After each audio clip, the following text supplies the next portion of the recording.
है जिंदगी कितनी खूबसूरत, जिन्हें अभी ये पता नहीं है जिंदगी कितनी खूबसूरत, जिन्हें अभी ये पता नहीं है।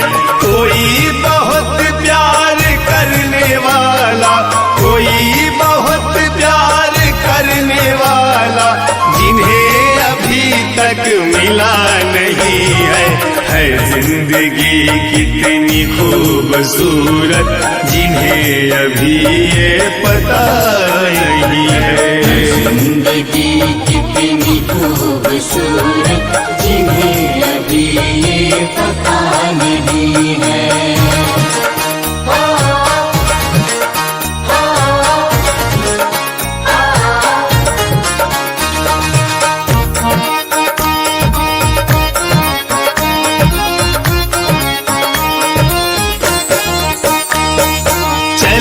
जो आंधी वो तिनका बिखर जाए, आसिया गम नहीं है।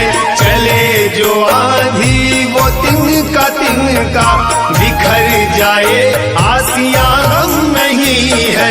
जो तोड़ दे मेरे हौसलों को, जो तोड़ दे मेरे हौसलों को, अभी वो तूफान उठा नहीं है जिंदगी कितनी खूबसूरत, जिन्हें अभी ये पता